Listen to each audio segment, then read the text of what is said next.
gaari qaraxa ayuu isku dhigay asaga adoo isku dhigay maanta khasaaraha uu sii badnaan lahay waa geesi qaran hadalaynta umada maanta baraha bulshada iyo dadka shacabka Soomaaliyeed maanta wiilkan ay u duceeyeen Ilaahay inuu janno iska waraabiyo waa geesi qaran waa geesi dad badan naftooda badbaadiyo oo gaariga qaraxa oo soo ordayo oo xabada kari waayay ayuu gaari cad bilaha u dhigay taariikhdaas waxay ka dhacday mudug waa qorqor oo wiilkii qorqor isoo la qarxin rabo wiilkii cad bilaha la soo isku dhigay noocaan qar ayuu noqday dad badan ayaa taariikh galaya oo dad badan badbaadiyay shacabka wiilkan leeyahay dad badan iyo maanta nafsadooda badbaadiyay oo gaari qaraxa asagoo soo ordayo oo feef u go'an yahay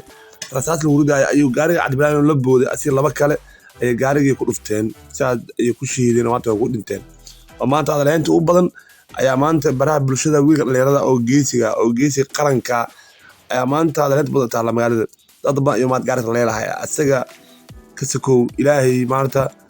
dad badan iyo leelahay maanta oo baabila gaariga qaraxa laakiin asaga Ilaahay haleeshiin inuu gaariga qaraxa isku dhigo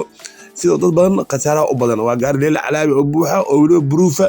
oo xabada akrin ay soo kaxeeyeen gaari qaraxaasi soo wadeen ninkan dhalinyarada uu arkay gaari isaagin go'aan ayuu qaatay sidoo dadkaan u badbaadinaa masaakiinta gaari qaraxa ayuu isku dhigay oo gaari cad bilaa ayuu ku dhuftay waa geesi qaran waa geesi naga mudo maanta inaan u duceeyno oo maanta u duceeyno oo familkiisa iyo awlaadiisa oo ka tagay xataa la xusa xataa la kafaal qaado waa ogaadeen wiilkii qoqor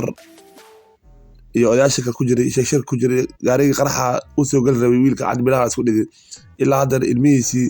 قود وناكسن أي عنان لعق وناكسن أي الله سيا أو مشارف عنا يلبس قاتان هالك ويل كان رأو إن فاميلي كيسي نلاش يكون جنا لقى بدري عروت أو كنت سجونين دوردو وقت وجيت قرن ما أنت نف بدن أيوب البادي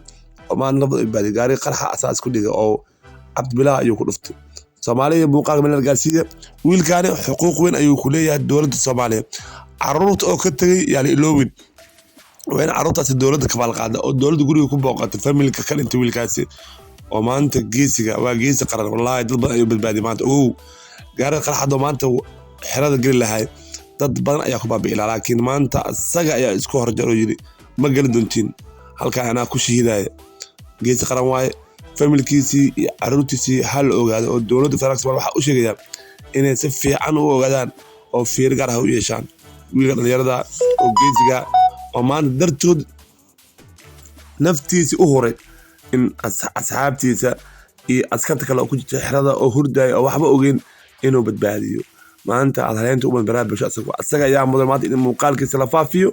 أو ميلر لقارسيو سيدا مداحة الدولة دي وأركان موقال كان ويلكاس إن لو شيسي dadka oo ka tagay waalidka iyo walaalaha iyo qaraabada iyo caruurtiisa oo lambar 1 ah inuu kor u qaadaan in mushaar u qoraan oo wuxuu ka sii jira dawladda ee halkaan ugu dabaraan waa arta qoqor wiilkii oo dad sanadkiis u beelay ilaa hadda caruurtiisa mushaar ay qaataan oo galmudug ayaa mushaar ka bixisa oo abood intuu sii jira laba jibar ayaa la siiyaa